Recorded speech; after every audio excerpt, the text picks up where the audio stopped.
Guys, to the Slayer Pro World, and like I said in the intro, Vikavolt had a lot of success in this recent sort of unofficial Japanese national championship. Actually, the final was a mirror match, I believe.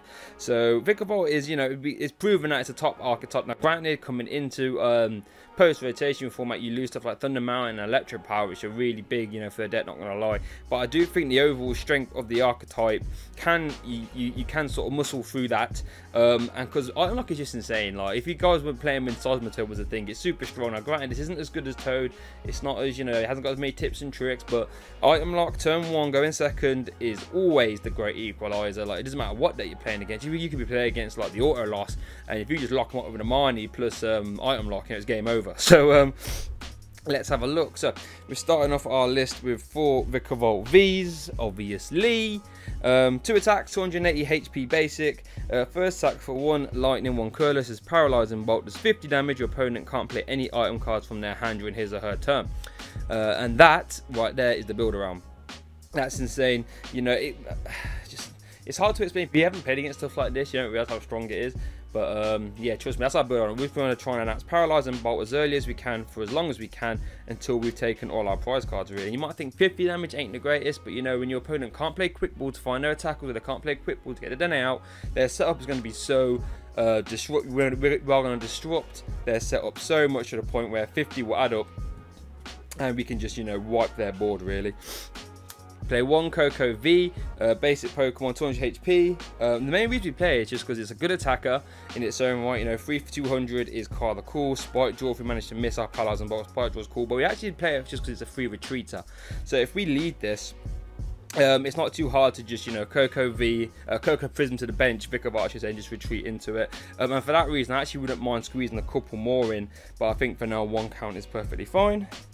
And there's a Koko V. That doesn't rotate, luckily. Obviously, we all know how good Koko V is, It lets you get 2 energies from the bin, attach them to your bench Pokemon, and it puts itself in the loss zone. So that's the first way we can get the Paralyzing Bolt off turn 1, is if we just attach to Vikavolt down to the Ancients, get it into the active, and then start swinging. And we all know how easy that is to do when you've got stuff, when you've got the ECP Con can do it now, so...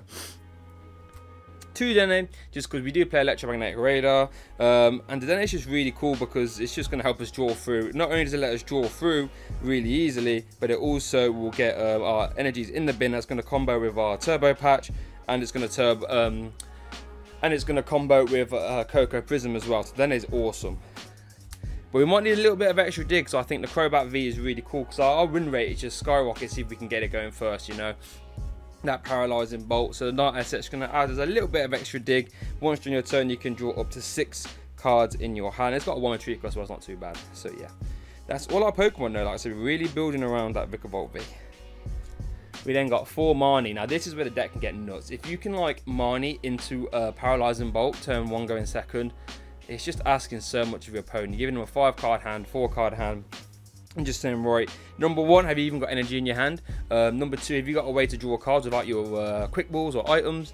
And it's just put them in a super tough spot. Almost reminds me a bit like of the Night Watch sort of Mali Mewtwo deck, where instead of taking raw cards out of their hand, we're just going to stop them playing items. So like, let's say you mine them into a hand of 4 items and energy. Like, what are they going to do? So 4 Marnie is pretty cool. 3 bosses, because they might be able to get like 1 thing out. They might have led Jirachi, which is a bit annoying. You just want to just go around that if you can, or even bring it back up off the bench, kill it quickly so they can't use it anymore. So I like 3 boss orders for this. Then played 2 Professor's Research. Again, we don't really want to be using that, but because now we don't have to dig for like electric powers or anything. But we do want to get this Paralyzing Bolt off in the turn, and 2 Professor's Research will help us do that. 2 Team Yell right now. This is where we want to start, being super disruptive. Not only can they not play items now, but they can't also, we're ripping off their energy as well. So, Team Yell Grunt's insane. And what I like about Team Yell Grunt is it works off the bench. Unlike Team Flare Grunt back in the day, you can really, like, if they're trying to set something up on the bench, you can just rip that energy off, put it back in their hand, really start setting them back as well. So Team Yell Grunt's pretty cool. And then we've got 3 one-off supporters. We've got the Cynthia Caitlyn. Just because we will have some downtime with this deck, we don't need to be turboing through every turn, like a Zacian deck, for example. So Cynthia Caitlin's going to let us reuse our Marnies, let us reuse our bosses, let us reuse our Team Yell Grunts. I'm a really big fan of this. one Mallow Liner, because chances are they're going to be hitting us, like, let's say we're playing against Dragapult VMAX. They might not be doing their full-on, well, even if they are doing Max Phantom, for example, or even just using Shreds, we can just Mallow Liner, heal them off. Chances are our opponent won't be using their Big Daddy attacks, so Mallow Liner is good for just give us a little bit more staying power. And then here's the cool support that I really like as a one-off. We've got the Bellelba and Bryson Man. And the reason why I put this in is because if we're going second, right, against Eternus, for example, and they like really churn through and they get like a crazy amount of Pokemon down, like let's say like 5, 6, 7, all they need to do is just find energy, and they've got Pierce for that, right? All they have to do is attach energy per turn. And let's say, I mean, granted, we can also remove 2 energy in a turn, because we've got hammers in here as well, like Hammer and Yelgorn. It's asking a lot though. I'd rather just go fishing for this Bellelba and Bryson Man and just make them discard their bench all the way back down, and then paralyze them bot. And I guarantee you now they aren't setting up their bench again after that. Let me tell you. So Bellelba, Bryson Man, and depending on how scared you are of the Eternus matchup, you know, if you really think your engine is good enough for that matchup, then fine. Yeah, maybe you don't even play this. But you know, if you're really scared of the Eternus matchup, it's one I have to put a few more games into, I think, to get a good gauge of it. You might even want to consider a few more of these. The only problem with this is it's not really good against anything else, because most other decks won't be able to flood their board super fast. But Eternus definitely can. So we've got one Bellelba Bison Man for now. We got 4 Quick Ball. Again, this is Quick Ball's nuts. It's finding a whole deck's basic. So it's universal deck search. Mostly though, it lets us get energy in the bin, lets us grab the DNA, lets us grab Crobat, and lets us grab Koko Prism. They're the sort of main targets we look for with our Quick Balls. So yeah. Now I mentioned we're an energy denial deck, so we play 4 Crushing Hammer also. And this is where the deck can get nuts. Like if you can start taking off energies and arm locking them, it's just a super attrition battle. And it's one that you normally end up winning, to be fair. So 4 Crushing Hammer. We're all in on the flips now, because we've also got 4 Turbo Patch. This is going to be another way we can just fling energy onto the board. I actually forgot to mention Vicavolt's second attack. What does it do again? It does 3 for 190 and discards 2 from this Pokemon. So it lets you build more towards this, but it's mostly just so you can get to the Paralyzing Bolt a lot faster, hopefully in one turn. Grind is a coin flip, so it's Crushing Hammer, but you know, if you all you need is just like 1 Turbo Patch, really. Turn 1 going second, and then you're away. So we play a full 4 count of those.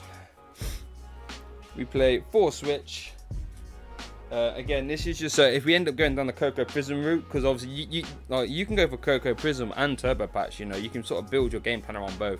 And if we do that, Switch is going to help us, you know, get the Vikavolt that we've attached to into the active, and away we go. And just 4 Switch is nice. So let's say our opponent might have drew into a boss's orders. They might try and stall us out with another Vikavolt that's got an energy on the bench, or you know, with a Dene or a Crobat might not have energy in hand. We can just switch. So yeah, 4 Switch is good for this. Oh, drop the card. Yeah. We then got 3 Electromagnetic Radar, and the reason for this is just so I want it. It's not only does it serve as a more Dedenne out, which it does, but it also lets us get energy in the bin for Koko Prism and Turbo Patch. Because even when we use, we have to get energy out of the bin, and that's one thing that scares me with this deck, is not getting energy in the bin. And have 3 Electromagnetic Radars let us do that. We might have to zoom this out a little bit. Hold on. 2 Air Balloon. This is just so we can have pivots throughout the game, in all honesty. It's going to let our Vikavolt retreat for 1, which is kind of cool. And yeah, like I guess stuff like Absol as well will give us free retreat against our Crobat and Dedenne. So we played 2 Air Balloon. Let's see, do I have room? Hold on, we can put 1 stamp there. Wouldn't mind a second stamp, but we've got 4 Marnie, so we're always hitting their hand quite a lot, in all honesty. So I don't think we need to have multiple stamps. Maybe 1 more if you can fit it in. But for now, I think 1 stamp is perfectly fine. For our Stadiums, we've got 1 Power Plant, and then we've got 1. Let's just take this out a bit. Hold on. There we go. So we've got 1 Wonderlab, 1 Power Plant, and what they're good for. Wonderlab, first of all, insane card. I forgot that. Well, to be fair, I knew it was still in format, but I couldn't think of a good deck for it. No, we don't want to put Wonderlab down turn 1, obviously, because that's going to make our Paralyzing Bolt a lot harder. But what it does do mid to late game is you could just like, oh, it's so disruptive. Like, not only are you taking off energy per turn now, right, you're now also like item locking them and making them, it's like a double whammy. It's absolutely brutal. So I love Wonderlab. And then Power Plant again, we don't want to put it down turn 1 because it turns off our Dedenne. Obviously Crobat goes through this, but it's going to turn off your opponent Dene as well. So even if they like draw into a Dene and we have Power Plant down, they can't play it. So there's that. We then play 3 speed energy. You could play 4, in all honesty, you could play 4. But I play 3 just because you can't Coco Prism it, and we want to swap. Oh, we can't Turbo Patch it either, so we don't want to play a full 4. But you know, it's insane though. Drawing 2 for attacking energies, we know it's going to help us draw into our combo pieces. Lets us draw into our hammers, Wonder Labs, all that good Team Yell, Grunt, Balelba, for example. So yeah, I think we play 1, 2, 3, 6, 7, 8, 10, and then we play 10 basic lightning energies to round off the list. Oh no, I'll grab a dice. So, because I can't, it's off screen there, isn't it, really? So we'll go, what is this, 6 and a 4. There we go, and then we can take this out a little bit, hold on. There we go, and we can give that a little, there we go. Yeah, so we played 10 basic lightnings. Some people might say that's too high. I know the Japanese listing weren't playing that many, but they had Thunder Mountain.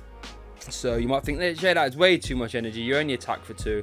Yeah, but I think if we can get that 2 every time turn 1 going second, like let's not get cheeky with it now. We don't actually need that many cards. We just need energy denial and then 2 energy on. So like, I didn't want to beat around it. I didn't want to play no cute stuff. All I wanted to do was just say, right, I'm going to paralyze and bolt as often as I can, as early as I can, and having 10 basic energies will let us do that. Other options, you can play stuff like Big Charm, you know, to give yourself more HP. I'm not against that. You can play stuff like V-Band, you can play stuff like Earring and Bell. 100% not against Earring and Bell. I was in here for the longest of times, just because, you know, even like, let's say a Dragapult, for example, can do like the 1 for 30 move, whatever it's called. For now, if they want to do that, they're now going to confuse themselves. It's just going to make it so much harder. So I think Earring and Bell is actually fairly decent. But let me know how you get on with this list, guys. I think it's a really solid post-rotation list for sure. Super strong. And I will have gameplay of this later on in the week, okay? But thanks for watching. For more Titans of Blades content, check the playlist in the description where I've been putting out at least 1 video a day for the most part. And hit that subscribe button obviously as well. But thanks for watching as always, and I'll see you all next time.